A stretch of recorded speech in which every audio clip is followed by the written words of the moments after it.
भाइ बहिनीहरू नमस्कार। आज हामी फिजिक्स युनिट फर्स्टको फर्स्ट च्याप्टर बल को दोस्रो क्लास लिएर आज म आएको छु। हिजोको क्लासमा हामी ले पढेका केही कुराहरूलाई म रिभाइज गर्दैछु।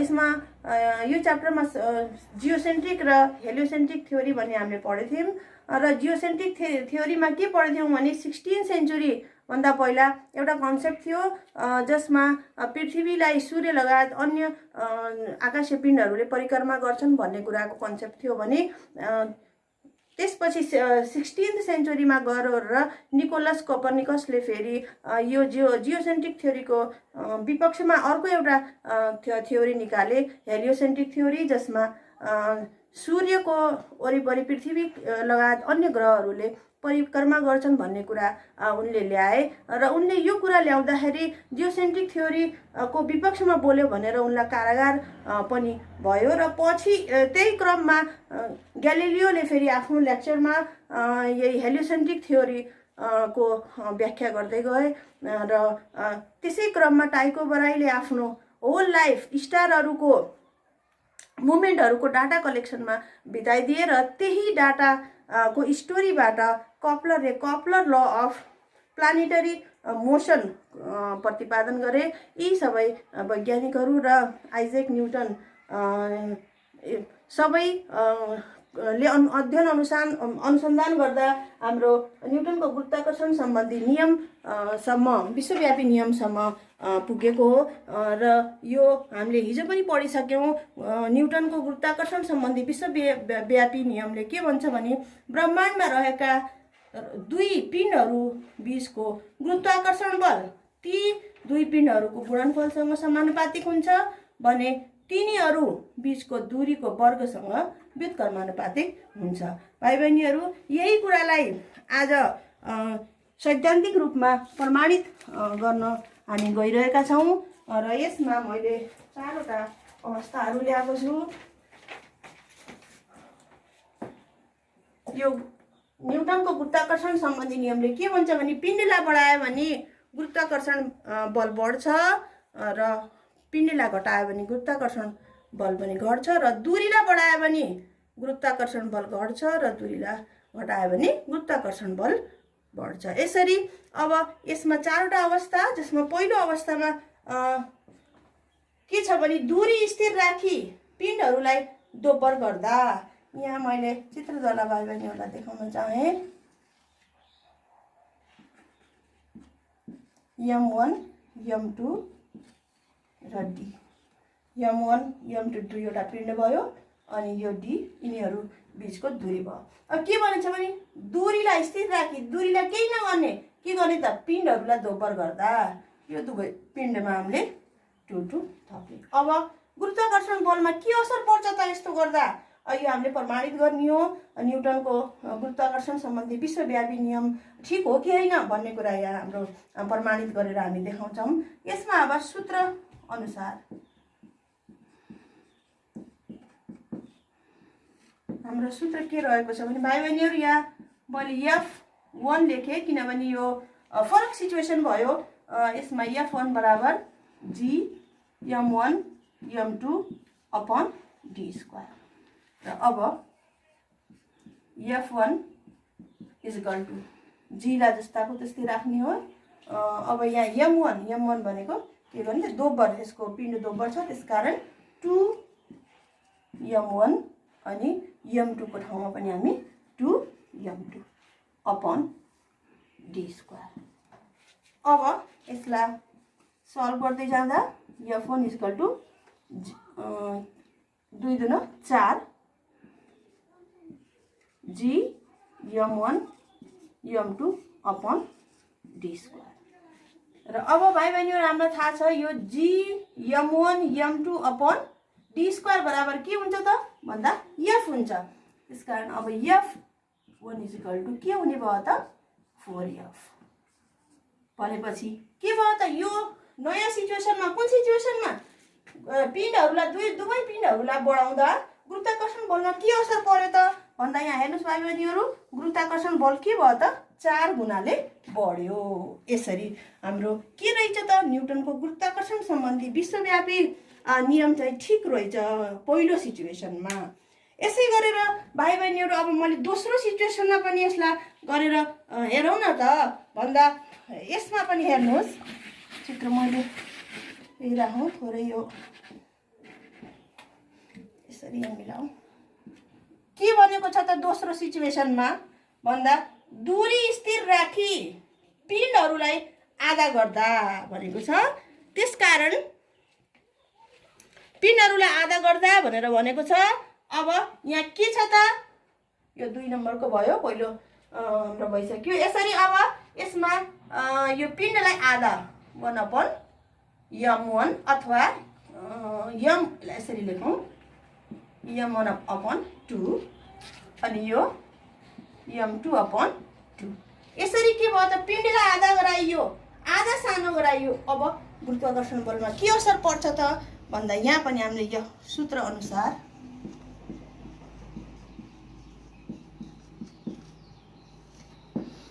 सूत्र के हो त भन्दा हाम्रो F1 = G m1 m2/d²।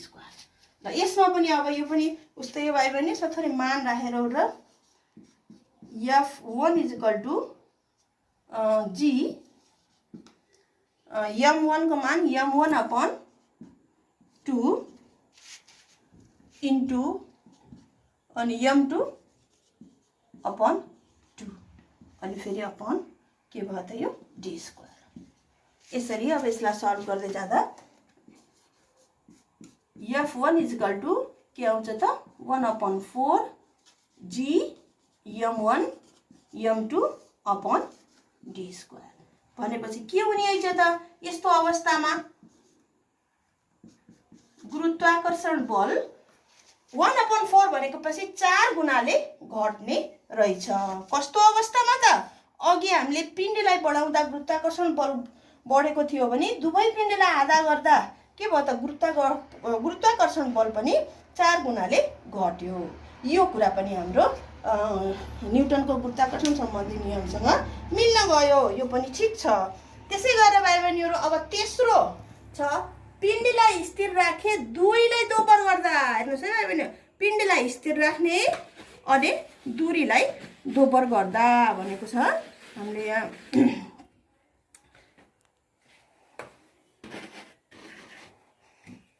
पिण्डलाई केही पनि नगर्ने m1 र m2 दूरीलाई के गर्ने दोब्बर गर्दा भनेपछि 2d है। अब यो तेस्रो 3 नम्बरको अब यसमा पनि सूत्र अनुसार सूत्र के हो त F1 = G m1 m2/d²।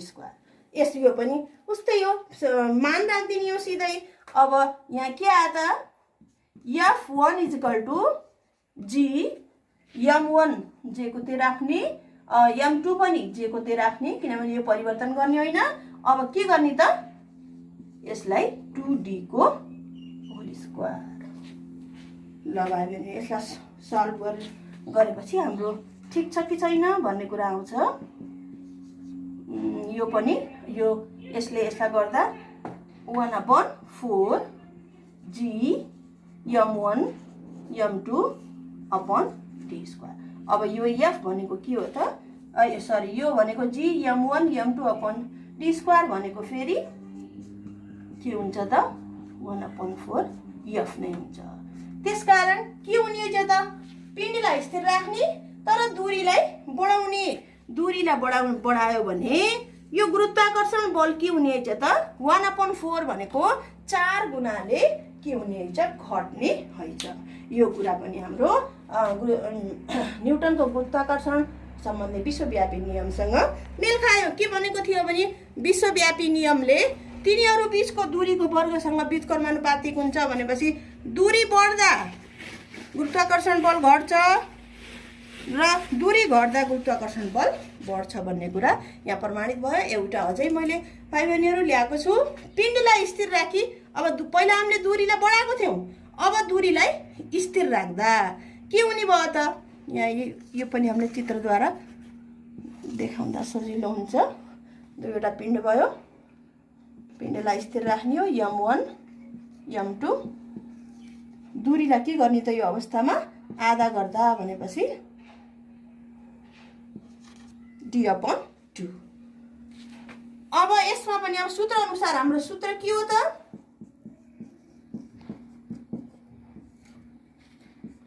f1 हाम्रो फरक सिचुएसन भएको कारणले भाइ बहिनीहरु यो f1 भनेर हामी राख्यौं g m1 m2 upon d²। यसमा पनि हेरौं त के हुने आइन्छ f1 = g m1 m2 upon d² भनेको छ। त्यसकारण d/2 को होल स्क्वायर। र अब अर्को स्टेप f1 = यो 2 दुना के हुन्छ 4 हुन्छ र यो माथि जान्छ 4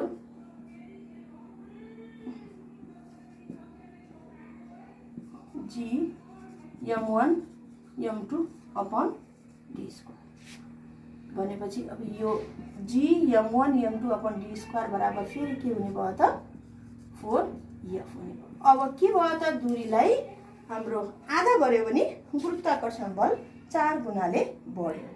यसरी यो चारवटै सिचुएसनमा हेर्नुस् भाइ बहिनीहरु न्युटनको गुरुत्वाकर्षण सम्बन्धी विश्वव्यापी नियम हामीले यहाँ सैद्धान्तिक रूपमा प्रमाणित गरेर देखायौं। यसरी चाहिँ हाम्रो ब्रह्माण्डमा रहेका हरेक वस्तुहरुले कि एक अर्कालाई तान्छ भन्ने कुरा हामीलाई थाहा छ। तर पनि भाइ बहिनीहरु के हुन्छ भने सानो वस्तुको आकर्षण बल सानो पिण्डको आकर्षण बल ठूलो पिण्डको तुलनामा तुलनात्मक रूपमा नभने देखिदैन। हुन त हुन्छ तर के हुन्छ देखिदैन। अब भाइ बहिनीहरु मैले यो जुन f = g m1 m2 upon d² भन्ने जुन गुरुत्वाकर्षण सम्बन्धी हाम्रो सूत्र छ त्यसमा हिसाबहरु पनि आउने गर्छ न्यूमेरिकल्स पनि आउने गर्छ है। मैले एउटा न्यूमेरिकल लिएर आएको छु भाइ बहिनीहरु यसलाई हामी सल्भ गरौं।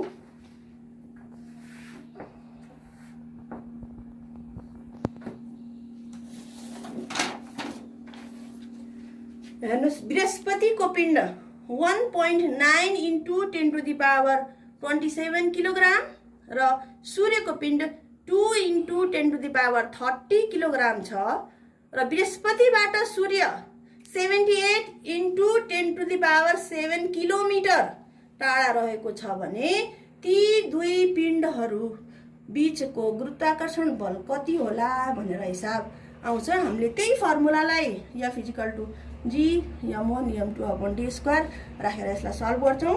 सबैभन्दा पहिला यहाँ दिएका कुराहरू हामी लेखौं। के छ भने बृहस्पतिको पिण्ड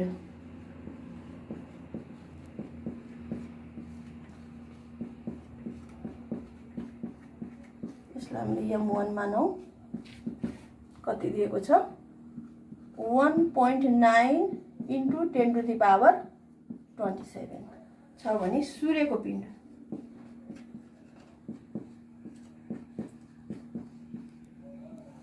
यसलाई m2 मानौं कति छ भने 2 × 10⁻30 किलोग्राम यो पनि किलोग्राम हो पिण्ड भनेपछि।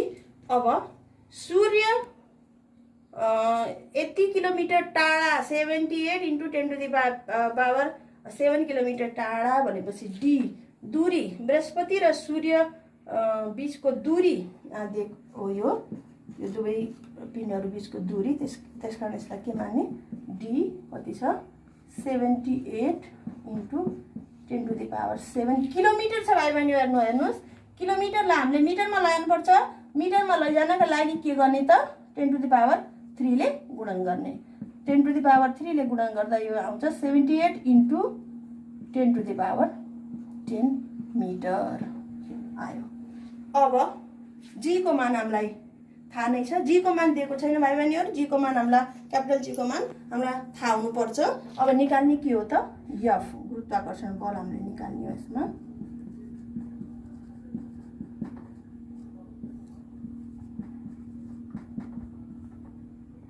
f यसमा निकाल्नु वाट हो। अब सूत्र अनुसार हाम्रो सूत्र के छ त भन्दा F is equal to G m1 m2 upon d square भने हामीले F को ठाउँमा F नै भइहाल्यो। त्यसपछि G को मान क्यापिटल G को मान हामीलाई थाहा हुनुपर्छ 6.67 into 10 to the power minus 11 Newton metre square per KG square. यो एकाइ लेखाउन छुटाउनु हुन्न भाइ बहिनीहरु, मार्क्स काटिन्छ, त्यसकारण जी भयो। अब m1 कति छ ल जानी भयो हाम्रो यहाँ 1.9 into 10 to the power 27 kilogram. त्यसपछि अर्को m2 छ हाम्रो 2 into 10 to the power 30 kilogram. अब लाए अपॉन अनि d स्क्वायर d छ हाम्रो 78 into 10 to the power 10 यसको होल स्क्वायर। यो विद्यार्थी भाइ बहिनीहरुले परीक्षामा चाहिँ यो हाम्रो होल स्क्वायर लेख्न छुटाउनुहुन्छ, त्यो चाहिँ विशेष ध्यान दिने हो भाइ बहिनीहरु।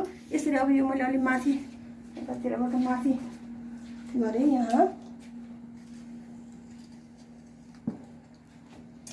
अब यसमा हाम्रो थोरै ध्यान दिन पर्ने कुराहरु यहाँ के छ भने भाइ बहिनीहरु हेर्नुस्, अंकसँग गुणन गर्ने र यो माथिको जुन पावर छ पावरसँग, त्यसकारण थोरै ध्यान दिनुपर्ने कुराहरु यसमा रहेको छ। यो पहिला हामीले के गर्यौं भने यो केजी र यो केजी सँग काट्यो, पहिला यो काट्यौं। त्यसपछि अब आयो F इज इक्वल टू पहिला अंकलाई एकातिर लेखौं 6.67 इन्टु 1.9 सजिलो हुन्छ यसरी इन्टु 2। अब पहिला घातांकलाई एकातिर लेखौं 10 to the power 11 इन्टु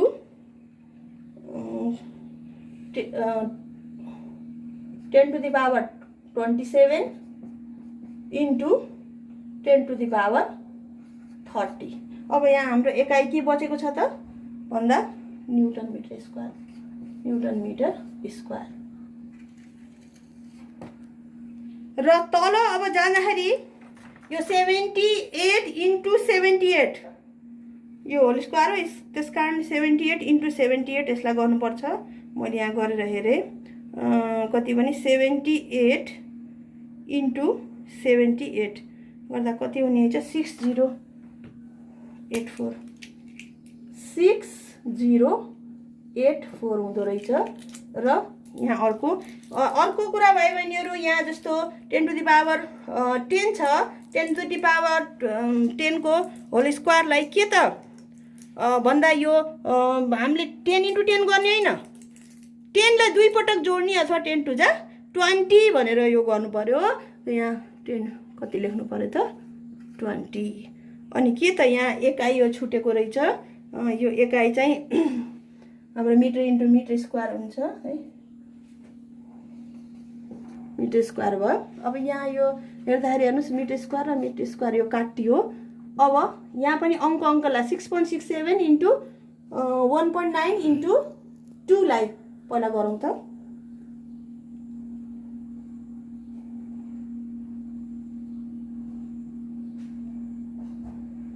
कति भने 6.67 इन्टु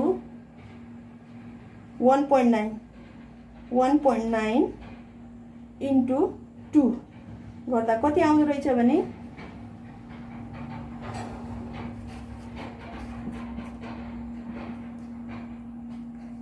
25.346 भनेर आउँदो रहेछ। अब यसै गरेर यहाँ घातांकहरु गुणन हुँदा भाइ बहिनीहरु एउटै साइन एउटै भए जोडिन्छ, साइन फरक भए यो घट्छ, त्यसबाट माइनस हुन्छ।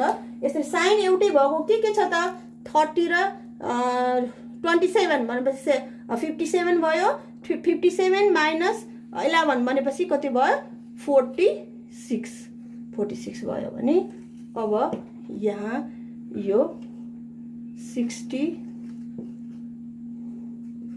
10 to the power 20। अब भाइ बहिनीहरू यहाँ थोरै मैले दिन्छु। अब यो यहाँको मेटे पनि के भयो। अब यहाँ के गर्नुपर्छ त यहाँ भन्दा हेर्नुहोस् यो 25 भनेको सानो अङ्क छ, यो 6084 भन्दा यो सानो छ।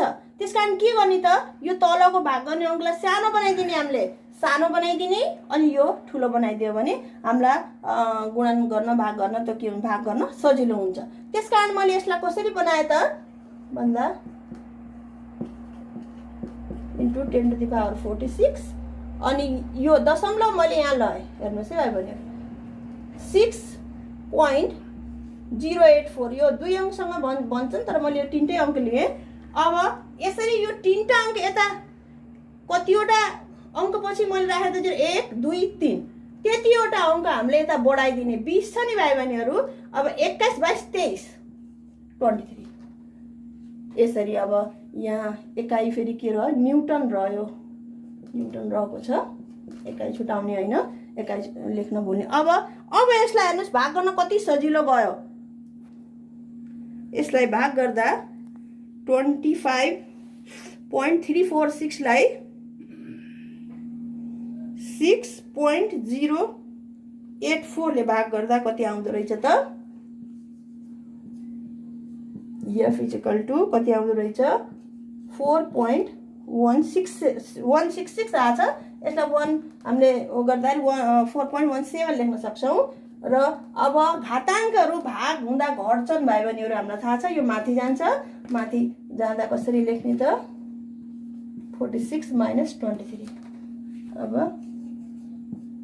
F इक्वल टु फेरि मैले यहाँ newton छुटाएछु 4.17 into 10 to the power 46 - 23 गर्दा कति हुने भयो 23 न्युटन।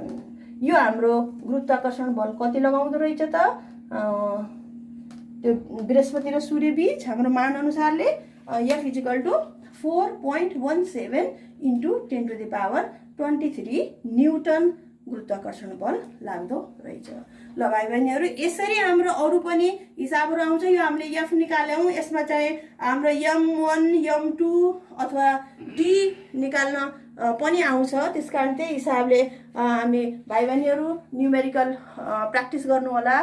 त्यस्तो के अप्ठ्यारो परे कमेन्ट बक्समा क्वेसन राख्दै पनि एन्सर चाहिँ सल्भ गरेर मैले राखिदिनेछु।